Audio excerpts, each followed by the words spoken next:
Randy Apuzzo, and I'm from Zestio, and I want to talk about blockchain today, particularly in reference to how blockchain can be applied to content. So we're going to start by just saying, if you don't know what blockchain is, you may have heard the name. You definitely have heard of Bitcoin at this point, unless you're living under a rock. But Bitcoin was one of the first technologies that used blockchain. So blockchain is the technology behind Bitcoin that essentially lets you track a ledger indefinitely for every transaction that happens. So really cool. It's great. There's a lot of cryptocurrencies. There's a lot of things happening right now. What I think is very interesting about blockchain is the ability that we could use blockchain for content. So what does that mean? Well, first, describing what content is. Content can be anything from a blog post to something in a history book. So I'm going to use it in context for like history of content, whether it be marketing content or history. It could be used that way. So let's think about if there's this decentralized ledger that could be verified from every step that it's made. Imagine that I create a piece of content, say I write a news article, for example. News article step one, it's now on the blockchain, right? Say I edit that news article because there was some sort of redaction or whatever. Then there's a ledger. Then the ledger starts on the blockchain for that piece of content, right? So now I have a new version. The new version's here. But because you could always use the blockchain and use the ledger to see what was the version before. So you can see a change history, and say I keep changing that for whatever reason, and like 5 changes later, and I'm over here, and now I know this version of content, how did it morph over time? Right? And that's super valuable because when you read something on the internet or an article in the newspaper, you don't know its origins or its roots. And that's where blockchain with content, to me, could be super, super valuable. So like taking in like real world examples, let's imagine they had blockchain back when the Bible was around. You'd be able to see the very beginning of each one of those stories and know its roots and know how that story is transformed over time.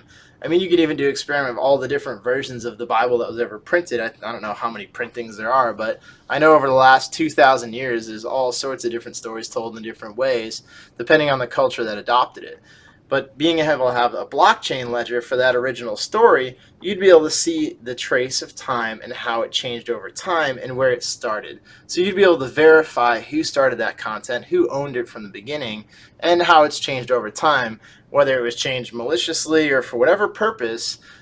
You'd be able to see and verify from the very beginning. So that's very powerful. So applying blockchain to content that way, or any written word. Because as a kid, or when I was in college, I guess I studied a lot of history, and one of the things that always stuck with me is that history is written by the winners, right?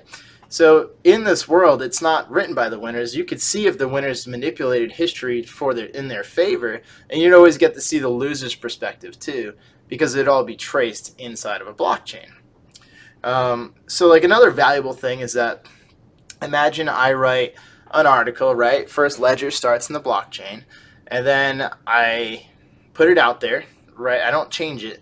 Somebody sees it and they want to write their own content, but they want to reference it. So say they grab that hash. Like, so what is the hash? So, each entry in the blockchain would be unique to this hash. Hash is a bunch of letters, characters, numbers. It's long typically, so it doesn't mean anything, except that it's unique. What's important is that series of characters and numbers is unique. So when I publish my article, I put that series of characters and numbers out there, that hash, right alongside like the author name and the timestamp and the title. I have this hash there. So now we're back to somebody, right? They're writing their own thing, but they want to reference my article. They can take that hash, put it into their article, then all of a sudden we have a chain that you have this new piece of content over here, and then you have my piece of content, but content is now connected to that piece of content. So forever, if my article changes, right, and this article stays the same, even though this article over here would still reference my original article. Because imagine I change something and I'm like, I don't like what they wrote, so I'm going to edit my story. And like, okay, so it invalidates this new story over here, but it doesn't, because this story would be referencing the way I wrote it from the beginning. And because it'd be on a blockchain, you'd be able to reference it over time. So it would keep everything so succinct, and like a lot less arguments and be like, well, that's what you said, that's what happened then, right? So like this would be great for news, anything that's kind of coming out, even marketing materials. Like, you can just see the change of marketing material, the way businesses are communicating with people. So that to me is like kind of one of the coolest ways that blockchain can be applied, especially since we live content, we live breathe content every day. That's what we do at SDIO, is we build a content management system. And the amount of content that gets hit on a day-to-day basis is kind of insane. So like, we're dealing with 1 billion requests for content on our system a month at this point. So think about if we could tie like that ledger every time a request comes in, and that, so people write content and it changes like multiple times in a week, in a day, you name it. But imagine if we had that tied up to a blockchain and we had a hash, and when it gets hit or requested by somebody over the internet in whatever part of the world, we could tie those analytics to the actual hash of that content.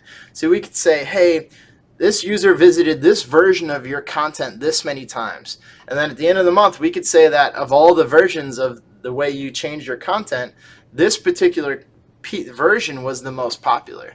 That's also very valuable, not just from like a historical sense, but it provides value for marketers or for businesses as well. So I think there's a lot of opportunity for blockchain and content. Just want to get these thoughts out there, and if you enjoy it, subscribe. We'll be doing videos here, probably every other week, if not every week. So thanks for checking it out.